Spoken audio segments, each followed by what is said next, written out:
மலையாள பகவதி உடல்கட்டு யந்திர மந்திரம். உடல்கட்டுக்குன்னு ஏதாச்சும் யந்திர மந்திரம் இருந்தால் போடுன்னு கேட்டிருக்கீங்க. போட்டிருக்கும் பாருங்கள். உடல்கட்டு மந்திரன்றது கேட்டிங்கன்னாக்கா பல வகையில், அதாவது கேட்டிங்கன்னாக்கா ஐயனார் உடல்கட்டு மந்திரம் இருக்குது. அதுக்கப்புறம் கேட்டிங்கன்னா மாடர்ன் உடல்கட்டு மந்திரம் இருக்குது. கணபதி உடல்கட்டு மந்திரம் இருக்குது. சிவன் உடல்கட்டு மந்திரம் இருக்குது. சக்தி உடல்கட்டு மந்திரம் இருக்குது. முருகப்பெருமானுடைய உடல்கட்டு மந்திரமும் இருக்குது. எல்லா தேவதைகளுக்கும் உடல்கட்டு மந்திரம் இருக்குது. ஆனால் மலையாள பகவதியினுடைய உடல்கட்டு மந்திரமே அது ரொம்ப ஒரு பெரிய விஷயமா இருக்கும். அது புரியுதுங்களா? அந்த உடல்கட்டு மந்திரத்தை நம்ம பிரயோகம் பண்ணி நம்ம எவ்வளோ பெரிய நம்மளை காப்பாற்றிக்கிறதுக்காக தான் உடல்கட்டு மந்திரம். மாந்திரிகம் செய்கிற ஒவ்வொருத்தரும் அஷ்டகர்மத்தை நம்ம செய்யணுன்றதுக்காக நம்ம செய்கிறோம், இல்லைன்னு சொல்லலை. ஆனால் அந்த அஷ்டகர்மத்தை செய்யணும்னு கேட்டிங்கன்னாக்கா அதுக்கு நம்ம உடம்புக்கு தகுந்த மாதிரி உடல்கட்டு மந்திரம் கரெக்டாக இருந்தால் தான் அது வேலை செய்யும். இல்லைனாக்கா அது வேலை செய்யறதுக்கு நம்மளுக்கு தொல்லை கொடுக்கறதுக்கு ஆரம்பிச்சிடும்.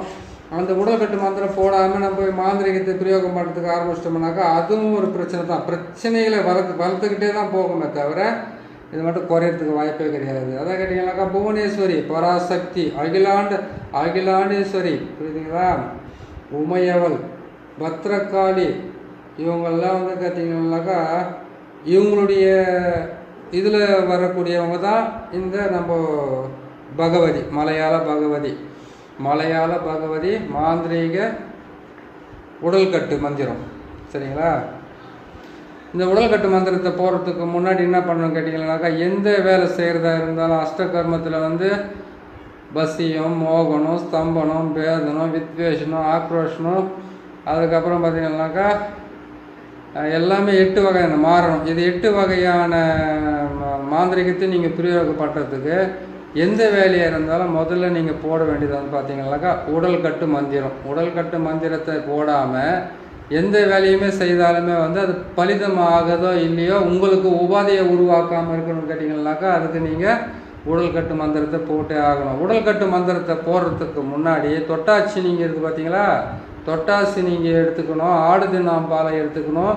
ஆடாதோடனுடைய வேர் எடுத்துக்கணும். இது 3த்தையும் எடுத்து உங்கள் உடம்புக்குள்ளே பார்த்தீங்கன்னாக்கா அப்புறம் சிவனார் வேம்புன்னுவாங்க. சிவனார் வேம்பு வாங்கிட்டு வாங்க. சிவனார் வாங்கிட்டு இது எல்லாமே ஒன்றா சேர்த்து நீங்கள் ஒரு தாயத்தை போட்டுக்கணும் கழுத்தில். அது போட்டுக்கிட்டதுக்கப்புறம் கேட்டிங்கன்னாக்கா இந்த சிவனார் வேம்பு, அதுக்கப்புறம் கேட்டிங்கன்னாக்கா இந்த தொட்டாச்சி நீங்கள் ஆடு தின்னாம்பாலை, ஆடாதோட இது மொத்தத்தையும் கரெக்டாக எடுத்துக்கோங்க. எடுத்துன்னு கரெக்டாக நீங்கள் செய்து அந்த தாயத்துக்குள்ளே அடைச்சி முதல்ல நீங்கள் போட்டுக்குங்க.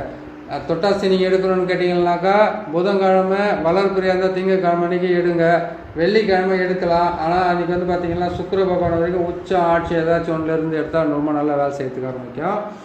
அப்புறமா பார்த்திங்கன்னாக்கா இன்னொரு விஷயம், நம்ம ஆடு தின்னாம்பாலை இருக்குது பார்த்தீங்களா, ஆடு தின்னாம்பாலை எடுக்கணும்னு கேட்டிங்கன்னாக்கா திங்கக்கிழமை தான் எடுக்கலாம், ஞாயிற்றுக்கிழமை தான் எடுக்கணும். அதை மற்ற நாளில் எடுக்கக்கூடாது. ஞாயிற்றுக்கிழமை எடுக்கிறது ரொம்ப நல்லது. திங்கக்கிழமை எடுத்தாலும் செவ்வாய்க்கிழமை கூட எடுத்துக்கலாம். அது தாராளமாக எடுத்துக்கலாம். மங்களவாரம் சொல்லக்கூடிய செவ்வாய்க்கிழமையில் நீங்கள் எடுத்து அதை நீங்கள் யூஸ் பண்ணிக்கோங்க. அது எடுத்துட்டிங்களா, தாயத்தை செய்து நீங்கள் போட்டுக்கிட்டீங்களா, போட்டதுக்கப்புறம் பார்த்தீங்கன்னாக்கா அந்த தாயத்தை செய்து நீங்கள் போட்டுக்கிட்டதுக்கப்புறம் இந்த உடல்கட்டு மந்திரத்தை நீங்கள் போட்டு சொல்லி ஒரு வாரம் வரைக்கும் நீங்கள் அதை மனசுக்குள்ளே நீங்கள் அதை பதிய வைக்கணும். பதிய வைக்கிறதுக்கு முன்னாடி நீங்கள் நான்வெஜ்ஜு சாப்பிடக்கூடாது. தீட்டு கணவன் மனைவியாக இருந்தாக்கா ஆண் பெண் சேர்க்க இருக்கக்கூடாது. ஒரு டெத்துக்கு போகக்கூடாது. அதே மாதிரி கேட்டிங்கன்னா ஒரு பெண்ணு புஷ்பவதியானாக்கா அங்கே போகக்கூடாது. அந்த சாப்பாடெலாம் சாப்பிடக்கூடாது. அதுக்கப்புறம் கேட்டிங்கன்னாக்கா ஒரு பெண்ணு குழந்தை பெற்று இருந்தாக்கா அந்த வீட்டில் போய் சாப்பிடுவாங்க. இந்த தீட்டு எல்லாம் படாமல் ஒரு வாரம் இல்லைனா ஒரு மண்டலம் 48 நாள் இந்த காலத்துலலாம் யாரும் கரெக்டாக இருந்தாலும் சாமிக்காகவோ இவங்க செய்கிற தொழிலுக்காகவோ யாரும் இருக்க போகிறதில்ல. அதனால் நீங்கள் என்ன பண்ணுங்க, ஒரு வாரம் 7 நாளாவது இருங்க. 7 நாளாவது கரெக்டாக என்ன பண்ணுங்கன்னா ஒரு பொழுதோடு இருந்து இந்த மலையாள பகவதியினுடைய உடல்கட்டு மந்திரத்தை நீங்கள் பிரயோகம் பண்ணி நீங்கள் தாராளமாக நல்லபடியாக நீங்கள் அது போட்டு செய்துட்டாவே செய்து முடிக்கணும். செய்து முடிக்கிறதுக்கு முன்னாடி நீங்கள் இந்த உடல்கட்டு மந்திரத்தை செய்யறதுக்கு முன்னாடி முதல்ல மயானத்துக்கு போகணும். மயானத்தில் போட்டு எரிமேடை இருக்குதா, அந்த எரிமேடை இருக்குது, இல்லை எரிமேடை இல்லைன்னா கூட பரவாயில்ல, எங்கேயாவது பணத்தை எரிச்சிருக்காங்களா, அந்த எரிச்ச இடத்துல போய் உட்காந்துன்னா அந்த சாம்பலுக்கு பக்கத்தில் ருத்ரனுடைய விபூதின்னு சொல்லுவாங்க. அது புரியுதுங்களா? அங்கே போயிட்டு என்ன பண்ணிக்கிட்டா முதல்ல 4 பக்கமும் கற்பூரம் கொளுத்திட்டு நீங்கள் என்ன பண்ணுறீங்கன்னாக்கா மனசார வேண்டிக்கணும்.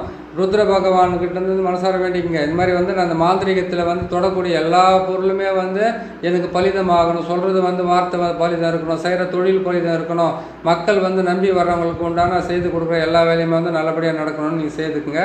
செய்து கொடுத்து அவங்க ஏதாச்சும் ஒன்று மிஸ் பண்ணிட்டு தவறானாக்கா எந்த தப்பும் கிடையாது.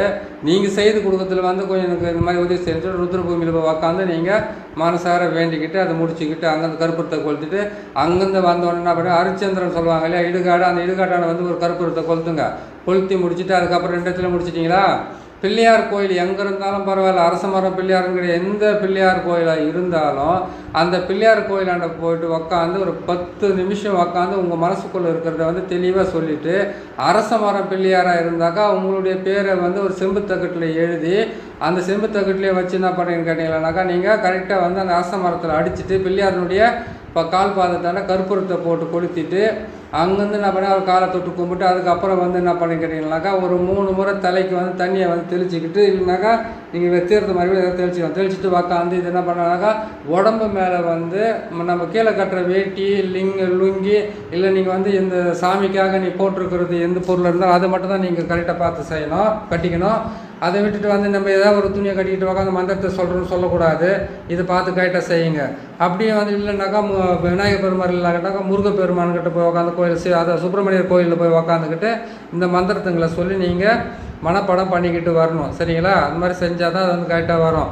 இந்த சக்கரத்தை வந்து முதல்ல வந்து என்ன பண்ணணும் கேட்டிங்கன்னாக்கா, நீங்கள் இந்த சக்கரத்தை வந்து விபூதியாலே தரையில் போடணும். நல்லா பாருங்கள், ரூன்ற எழுத்தில் போட்டு கீழே வந்து சூளம் வந்து உக்காந்துருக்குது. உள்ளே வந்து பார்த்தீங்கன்னாக்கா மலையாள பகவதியினுடைய சக்கரம் இருக்குது. அந்த சக்கரத்தில் வந்து பார்த்தீங்கன்னாக்கா பகவதி ஓம் பகவதி வசின்ற ஒரே ஒரு வார்த்தை தான் இருக்குது. புரியுதுங்களா? ஓம் பகவதி வசின்ற வார்த்தை மட்டும்தான் அதில் போட்டிருக்குது. இதை மட்டும் நீங்கள் போட்டு செய்துட்டு என்ன பண்ணுறேன்னு கேட்டிங்களானாக்கா, நான் சொன்ன மாதிரி வந்து இது போட்டுட்டு இந்த சக்கரத்தை வந்து விபூதியாலே போடுங்க. விபூதியாலே போட்டுட்டு அந்த விபூதிக்கு பக்கத்தில் என்ன பண்ண கேட்டிங்களானாக்கா கற்பூரத்தை வாங்கிக்கோங்க.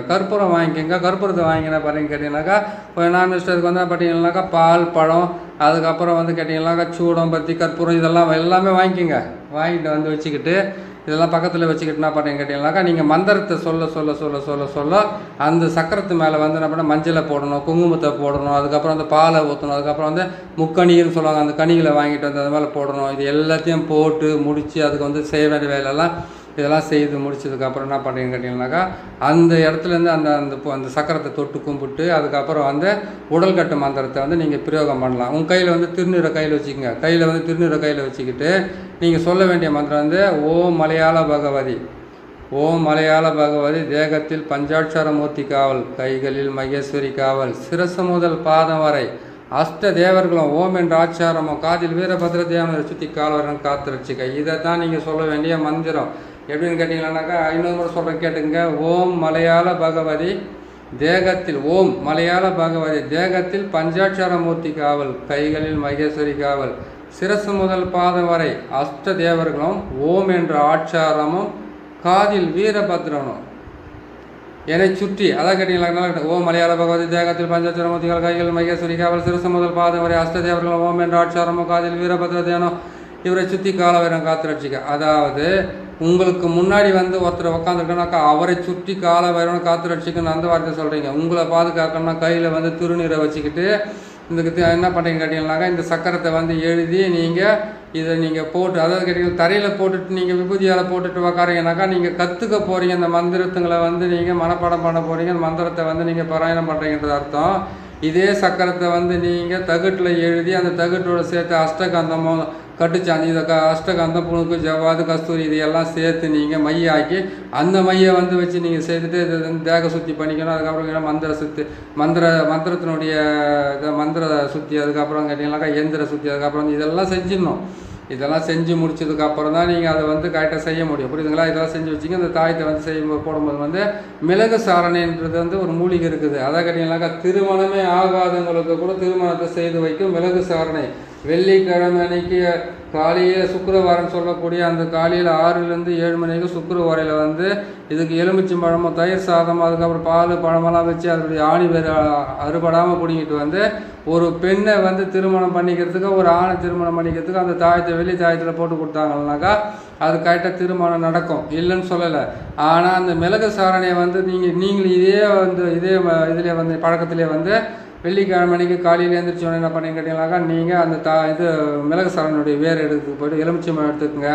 அதுக்கப்புறம் மஞ்சள் நூல் எடுத்துக்கோங்க. அந்த மஞ்சள் நூலை கொண்டு போயிட்டு அது மேலே வந்து காப்பு மாதிரி கட்டிட்டு அது நிறைய பேர் மூலிகை சாப்பிட்டு சொல்லுவாங்க. சிவன் சாபம் நசி நசி, சக்தி சாபம் நசி நசி, தேவர்கள் சாபம் நசி நசி, சித்தர்கள் சாபம் நசி நசி, நசி நசி நசி எனக்கு வசியமாக கடவுண்டு உரம் வந்திருக்குது.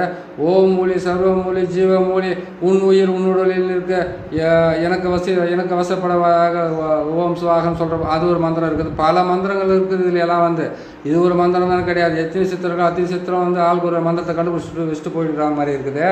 அதனால் நீங்கள் என்ன பண்ணுன்னு கேட்டிங்கன்னாக்கா நான் சொல்கிற மந்திரத்தை வந்து பிடிச்ச சொல்லிங்க. இல்லை உங்களுக்கு வந்து அந்த மூலிகைக்கு உண்டான மந்திரம் இருந்தாக்கா நீங்கள் சேர்த்துனா நீங்கள் செஞ்சுக்கோங்க, ஒன்றும் தப்பு கிடையாது. சரிங்களா? அது செய்து முடிச்சுட்டு நான் பண்ணி கேட்டிங்கன்னா அது கொண்டு வந்து நீங்கள் தாயத்தை வெள்ளி தாயத்தில் போட்டுட்டு கட்டலாம், வலது கையில் கட்டிக்கலாம், இடுப்பு கட்டிக்கலாம், கழுத்தில் கட்டிக்கலாம். இது கட்டிக்கிட்டு வந்து என்ன பண்ணிங்கன்னாக்கா அதுவே அதுக்கப்புறம் நான் சொன்ன மாதிரி தொட்டாசி நீங்கள் ஆடுது நம்பால் ஆடாதோட வேறு இது எல்லாமே கொண்டு வந்து போடணும். நம்ம ஒரு மாந்திரிக சேரங்களை வந்து பார்த்திங்கன்னாக்கா அஷ்டகர்ம மூலிகைன்னு வந்து பார்த்திங்கன்னாக்கா 8 வகையான மூலிகை இருக்குது. ஆனால் இதுங்களில் வந்து சில மூலிகைகளை பார்த்திங்கன்னாக்கா உடல் கட்டு மந்திரத்துக்காகவும் நம்ம ஏவி விடக்கூடிய ஏவலுங்களுக்காக உண்டான மந்திரங்கள்லாம் பல மந்திரங்கள்லாம் தண்டு நடை இருக்குது. உடல் கட்டு மந்திரத்தை நல்ல மந்திரத்தை போடுன்னு சொல்லிட்டு ஒரு கேட்டிருக்கேன் நிறைய பேர். ஆனால் உடல் கட்டு மந்திரத்தை நான் போட்டிருக்கிறேன். அதுவும் மலையாள பகவதியினுடைய உடல் கட்டு மந்திரத்தை போட்டிருக்கேன். எந்திர மந்திரம் 2மே போட்டிருக்கேன் பாருங்கள். இதை பார்த்து நீங்கள் கரெக்டாக செய்து கொடுங்க மற்றவங்களுக்கு. இது வந்து பார்த்து செய்யறதுக்கு முன்னாடி இந்த அச்சாரத்துக்காக போட்டுக்குங்க. இந்த அச்சாரத்தை போட்டுட்டு நீங்கள் கரெக்டாக எழுதிக்குங்க. எழுதிக்கிட்டு என்ன பண்ணீங்க கேட்டிங்கனாக்கா தகடை வந்து கீழே வந்து விபூதி போட்டு செய்து முடிச்சிட்டிங்களா? செய்து முடிச்ச உடனே ஒரு 7 நாளைக்கு தான் சொல்கிறேன் பார்த்தீங்களா. நீங்கள் கொஞ்சம் பத்தியத்தோடு இருங்க. ஏன்னு கேட்டிங்கனாக்கா இதுக்கு வந்து சுத்தமாக இருக்கணும். எனக்கு ஒரு தொழில் கற்றுக்கிறீங்கன்னா ஒரு பயபக்தியோடு இருங்க. கரெக்டாக வந்துடும் பாருங்க எல்லாமே. சரிங்களா? இந்த சேனலை பார்க்குறீங்க, நீங்கள் கேட்டது நான் போட்டு கொடுத்துருப்பேன். சேனலை பார்க்குறீங்க, பிடிச்சிருக்குன்னு நினைக்கிறேன். பிடிச்சிருந்தாக்கா இதை வந்து சப்ஸ்கிரைப் பண்ணுங்கள், லைக் பண்ணுங்கள், ஷேர் பண்ணுங்கள். இன்னொருத்தர் கேட்டுக்கிறாரு. என்னென்னு கேட்டுக்கிறாருன்னு கேட்டிங்கன்னாக்கா காளியை வசியம் பண்ணி அந்த வசியத்து மூலிமா வந்து நம்ம இவங்களை எப்படி வசியம் பண்ணுறது, ஜனத்துக்களை எப்படி வசியம் பண்ணிக்கிறது அப்படின்றத ஒரு தெளிவாக போடுன்னு சொல்லியிருக்கிறாரு. காளியை வசியம் பண்ணும்போது ஜனங்களும் தானாக வசியம் ஆகிடுவாங்க, புரியுதுங்களா? ஆனால் ஒன்று, காளியை நீ வசியம் பண்ணித்துக்கு உக்காடுறியா, உனக்கு வந்து வேறு எந்த விதமான ஆசையும் இல்லாமல் சரியாக போயிடுது, புரியுதுங்களா? ஆசை இல்லாமல் தன்னைத்தானே தனக்காக மட்டுமே வாழ்றதை விட்டுட்டு மக்களுக்காக வாழ்றதுக்காக இருக்கிற அந்த முயற்சியில் வந்து ஏதோ 1-2 தவறாக போகுது. அதெல்லாம் தனிப்பட்ட விஷயம். செய்கிறவங்க தவறாக செஞ்சுருக்கலாம், இல்லை நம்ம ஏதோ ஒன்று இதில் வந்து செஞ்சுருக்கலாம்னா நீங்கள் காளியை சித்தி பண்ணுறீங்கன்னாவே காளிக்காக மட்டுமே வாழ்கிற மாதிரி இருந்தாக்கா தானாகவே வசியம் ஆகாது. இருந்தாலும் வந்து காளி வசியத்தினுடைய ரகசியம் என்னன்றது, காளி எப்படி வசியம் பண்ணுறது நான் போட்டு கொடுக்குறேன். மோகினி வசியமும் இருக்குது, காளி வசியமும் இருக்குது, பெண்கள் வசியம், எத்தனையோ வசியம் இருக்குது. ஒவ்வொன்றா போட்டுக்கிட்டு வரேன். நீங்கள் கொஞ்சம் மனசுக்கு தடைப்படுத்திட்டு கொஞ்சம் இதுங்க நான் போட்டு தரேன். ஆனால் அது எப்படி பண்ணுறது எது பண்ணுறதுன்றது தெளிவாக போகிறேன். நிறைய வேலைங்க இருக்கிறதுனால அது நான் போட்டு தரேங்க. நம்ம சேனலில் இப்போ இது போட்டிருக்கிறோம் பாருங்கள். சேனல் சப்ஸ்கிரைப் பண்ணுங்கள், லைக் பண்ணுங்கள், ஷேர் பண்ணுங்கள். இன்னொரு நல்ல பதிவில் நான் உங்களை சந்திக்கிறேன். நன்றி, வணக்கம்.